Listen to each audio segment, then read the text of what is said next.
因为中央山脉伫都市的中央，跋山过岭对早期的台湾人，毋是生分的代志。路是人行出来。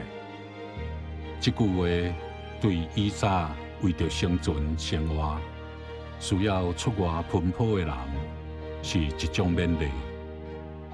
搁较坎坷的路，用扛的嘛爱扛过去。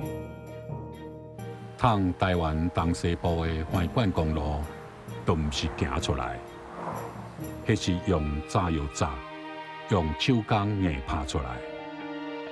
伫动机械还未发达的年代，开路真正是吃力佮危险的工课。台湾的地形特殊多变，有关山，所以有山路。日本时代为着取关山的木材，设世界真稀有的关山铁路。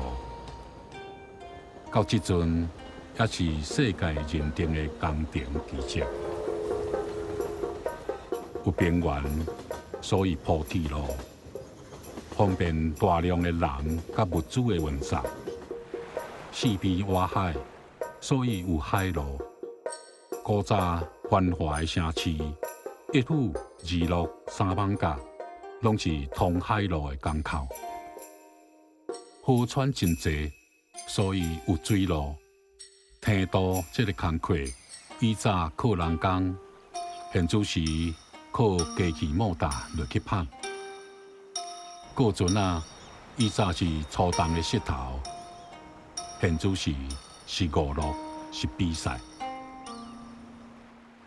为着要互开阔的落水溪会当南北通车，1953年1月底完工的西里大桥，是当时排行世界第2的铁桥。伊是桥梁，嘛是南北的通路。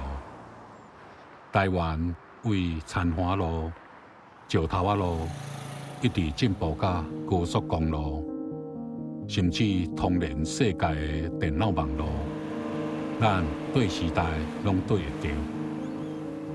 台湾人一直有一种能力，将自身的特殊变做别人对袂着的特点。过去的经济奇迹，现在的医疗能力拢是。路是人行出来，为艰难甲进步。台湾的路是靠众人行出来。